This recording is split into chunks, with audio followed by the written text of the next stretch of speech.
On today's Prophecy in the News, we're going to take a look at the book of Deuteronomy and show you the Torah designs in Deuteronomy. As you may recall, we have already gone through Genesis, Exodus, Leviticus, and Numbers, and have shown how that each set of 5 chapters each picture miniature Torah designs. That is, chapter 1 is a Genesis chapter, follows the theme that we see in the book of Genesis. Chapter 2 follows the theme in Exodus. Chapter 3 follows the theme in Leviticus. Chapter 4 follows the theme in Numbers. And chapter 5 follows the theme in Deuteronomy. And then chapter 6 through 10 follows the same 5 pattern again. Chapters 11 through 15 again. Well, guess what? The book of Deuteronomy is no exception, showing that all 5 of these books have a perfect design. Could not possibly have been designed by man, only by God. Gary Stearman is here to discuss with me the Torah designs in the book of Deuteronomy. J.R., the Torah, the law, the books of Moses are so sublime in their structure. In the last century, the Graf Wellhausen theory, the German school of higher criticism, tried to rip the Torah apart into various sub-documents, J, E, and P, and D, and they postulated that the Torah had been written by several different redactors or editors, and had been written and rewritten and written and rewritten over the ages, until finally it ended up patched together. But this is impossible. I mean, yes. When you look at the inner structure of the Torah, you have a unity, an absolute unity.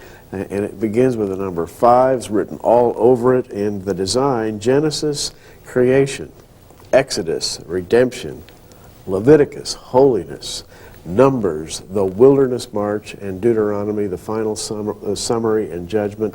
And that pattern, J.R., is found through and through the Torah, written all over it. Now, what is interesting to me is that the book of Genesis contains Deuteronomy chapters and Numbers chapters and Leviticus chapters, which means that the book of Genesis, when God laid out the book of Genesis, He knew there was going to be a book of Deuteronomy. Mm-hmm.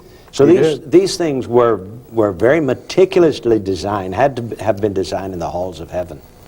They did indeed, and J.R., no man could have foreseen the end from the beginning.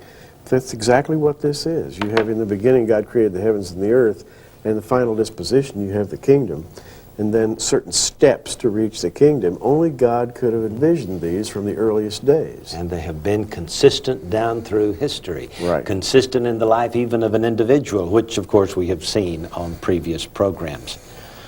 Let's look at the book of Deuteronomy now and see these chapters. In dealing with the Genesis chapters, we're going to look at chapter 1, chapter 6, chapter 11, chapter 16, chapter 21, chapter 26, and chapter 31. Let's begin with chapter 1, Gary. What makes this a Genesis chapter? Well, J.R., we call this book Deuteronomy, which is the second law in Greek. But its original title in Hebrew is Ha-Debarim, or just Debarim, the words. And based upon sentence 1 of Deuteronomy, these be the words which Moses spake unto all Israel on this side of the Jordan. This idea of word now is not just throwaway words. These are words written in stone, as we might say, the Word of God. Actually shows us the divine nature of the alphabet. Yes. And the structure of communications. Genesis 1 says, and God said, right, let there be light. In John chapter 1, Jesus is introduced as the Word, and the scripture there says, in the beginning was the Word. That makes this a beginning chapter, doesn't it? It makes it an absolute beginning. And in Genesis we read, in the beginning God created the heavens and the earth. And we have this theme in verse 10. The Lord your God hath multiplied you, and behold, ye are this day as the stars of heaven for multitude. He didn't say, today you're just a small people, and tomorrow you'll be as the stars. He said, ye are this day. He's looking off into the far future. Yes. This is a beginning for Israel because in verse 38, Joshua is introduced to the people as the one who will take them in to the promised land. The scripture says, "But Joshua the son of Nun, which standeth before thee, he shall go in thither. Encourage him, for he shall cause Israel to inherit it." This is a Genesis chapter. What about chapter 6, Gary?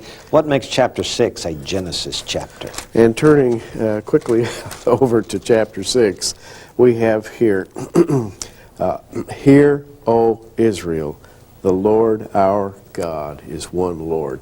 If there are ever words that mean something to the Jew, it's Deuteronomy 6:4. This is the Shema. This is the declaration of the one true Creator God. These words are in the mezuzah that hangs on the door of every Jewish home, aren't Yes, absolutely. they? And, of course, this is the great statement, the great Shema, as Gary said. This is the statement that takes us back to Genesis. In the beginning, God. Hear, O Israel, the Lord our God is one Lord. Wow. That's Genesis, if ever I saw it. Let's look at chapter 11 right quick. What makes chapter 11 a Genesis chapter? And by the way, we've moved quickly off of chapter 6, but it has to do with keeping God's commands, as does chapter 11. And again, we're going now, chapter 1, chapter 6, chapter 11, chapter 16, just jumping 5 chapters along. And chapter 11 is a command to study and obey God's commands, or a dictate. And by the way, J.R., this is the other half of the mezuzah text. Wow. From chapter 6 to chapter 11, both Genesis chapters, both in the mezuzah. That's right. Only 22 lines in the little mezuzah. That's right. That hangs on the doorpost of every Jewish home. And part of them are from chapter 6, and the rest are from chapter 11. And that's incredible. It is, and they repeat the Genesis idea. Verse 21 says, and this is the final words in the mezuzah, "that your days may be multiplied, the days of your children, the land which the Lord sware unto your fathers to give them, as the days of heaven upon the earth." In the beginning, it was this creation that moves right on out into the far future. That's paradise regained, isn't it? It certainly is. That's yeah. the Garden of Eden all over again. That makes it a Genesis chapter.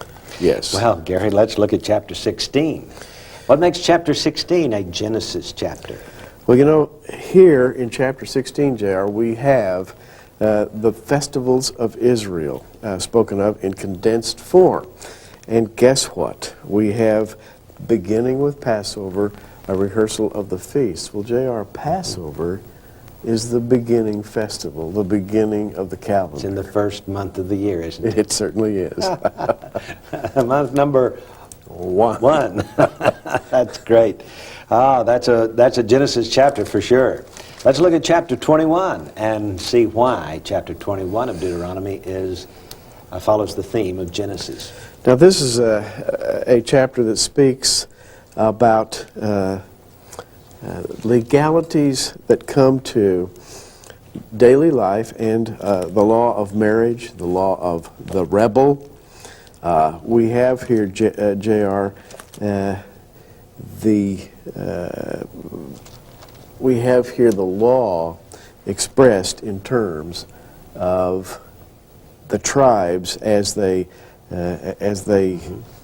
are given to exist in perfection. And what I see here is the home. I see husband and wife, the various domestic regulations they have, the prodigal son, for example, under the law. And this certainly speaks of Genesis and the first home, Adam and his wife Eve. For example, the prodigal son reminds me of Cain. And so we have, I think, a Genesis chapter here. Yeah, verse 21 is specific here that if you have a son who is absolutely rebellious and is a glutton and a drunkard and so forth, he's to be taken outside and stoned. And this rebellious son idea comes to us out of the book of Genesis, as you say, Yes. Cain.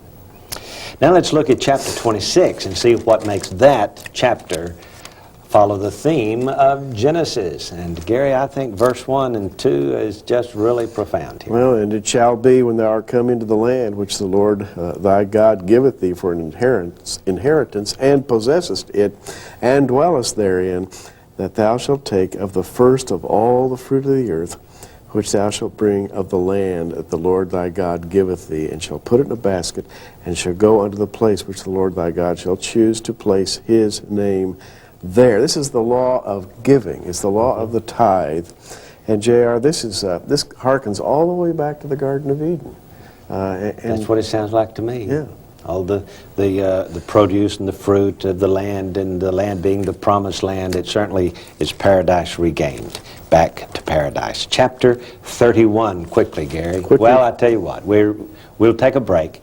We'll get chapter 31, the final Genesis chapter, when we return in just a moment. Deuteronomy is a book that holds a Torah design throughout. As we have seen the 5 themes of Genesis, Exodus, Leviticus, Numbers, and Deuteronomy, in a miniaturized form, we see these in each set of 5 books in all 5 books of Moses. We have showed you Genesis in sets of 5s. We've showed you Exodus in sets of 5. We've showed you Leviticus in sets of 5s. We've showed you Numbers in sets of 5s. And on today's program, we're looking at Deuteronomy in sets of 5s. We have seen the Genesis chapters. We've come down to chapter 31. Gary, tell us, why is chapter 31 a Genesis chapter? Well, interestingly, J.R., it almost exactly repeats chapter 1. That began, these be the words which Moses spake. Chapter 31 says, and Moses went and spake these words unto all Israel.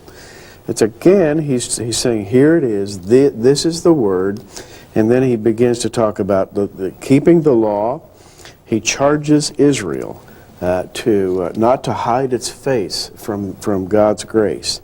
And he goes all the way into the latter days. He says, I know that evil will befall you in the latter days. And so, predicting their fall, just like Adam's fall. Exactly.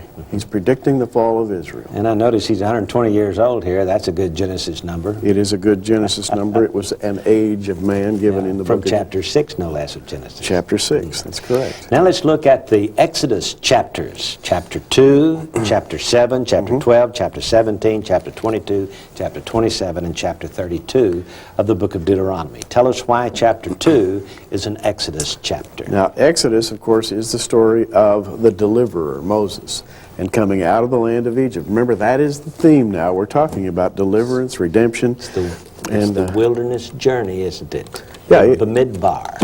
It is the journey. It's the beginning of the journey. And here we have in Deuteronomy 2:1, then we turned and took our journey into the wilderness by the way of the Red Sea. There it is, J.R. What can you say? The Red Sea. The Red Sea. It's fascinating. That's Exodus. Chapter 7 is also an Exodus chapter. It follows the theme of Exodus. Gary, tell us why. Well, sentence number 1 of chapter 7 says, when the Lord thy God shall bring thee into the land whither thou goest to possess it, and hath cast out many nations before thee, and then he names the nations. Well, this is, again, God's command to conquer Canaan. It's basically the idea of the Exodus coming out of Egypt. By the way, in this chapter we have this sentence, in verse 8, but because the Lord loved you, and because he would keep the oath which he had sworn to your fathers, hath the Lord brought you out with a mighty hand, and redeemed you out of the house of bondmen from the hand of Pharaoh, king of Egypt. If that isn't an Exodus theme, I don't know what is. It's amazing. And then, of course, this chapter deals with separation. Be separate from the people. Well, that's what Exodus is all about, it's to separate themselves from Egypt. Let's look then at chapter 12 and discuss the Exodus theme. And again, now we're getting into Exodus, and in this case, we're talking about the sanctuary. One of the features of the Exodus, besides the giving of the law, was the giving of the entire system of worship, including the tabernacle. And we have that here, the statutes and judgments. And we also have a forecast. Verse 10 says, but when you go over Jordan and dwell in the land which the Lord your God giveth you to inherit, and when he giveth you rest from all your enemies round about, so that you dwell in safety. Again, it is rehearsing, repeating, expanding the theme of deliverance. And redemption. Redemption. Chapter 17 is also an Exodus chapter. And there I think we can see chapter 17 and the beauty of its design, Gary. And chapter 17 again speaks of sacrifices. It speaks of the law. It speaks of having 2 or 3 witnesses. It speaks of administrations of various kinds, including administrations to the king. And verse 16 of this chapter says, "But he shall not multiply horses to himself, nor cause the people to return to Egypt, to the end that he should multiply horses, for as much as the Lord hath said unto you, ye shall henceforth return no more that way." In other words, don't go back to Egypt. That's great, isn't It's it? Exodus. Wow. Isn't that amazing? Yes, it is. Chapter 22 is also an Exodus chapter. It follows the Exodus theme, Gary. The Exodus theme here, now this is, again, talking about law in an expanded form. It's talking about the law of the brother's property. It's talking about the law of separation and talking about the law of marriage. These are the finer points of the law, and again, it's an expansion on the law of Moses. The law of Moses has certain very fine points in it, but J.R., in this chapter, they are clarified. For example, verse 13 says, "If any man take a wife and go in unto her and hate her, and give occasion of speech against her, bring an evil name upon her, and say, I took this woman when I came to her, I found her not a maid," then you go on to the very fine points of what to do in a case like that. And there are other cases given, so we have here a refinement of the Mosaic law given in Exodus. And you know that law of separation also harks back to Exodus, when they should separate themselves from Egypt, just as we saw in the previous Exodus chapters. True. Let's look at chapter 27 now and consider its Exodus theme. And again, Moses, with the elders of Israel, is commanding the people, and he's saying, keep all, this is verse 1 of chapter 27, keep all the commandments which I command you this day. And this is very much an Exodus type commandment. And in verse 10 we have, "Thou shalt therefore obey the voice of the Lord thy God, and do his commandments and his statutes, which I command thee this day." Of course, Moses, the great lawgiver. And finally, chapter 32 is an Exodus chapter. Chapter 32, of course, is particularly interesting to me. It is the Song of Moses. And J.R., this is complicated. The Song of Moses speaks of the rock, capital R, 5 times, and that rock is a picture of Messiah delivering his people. We have also in here shall we say, a full-scale prophecy that extends over thousands of years.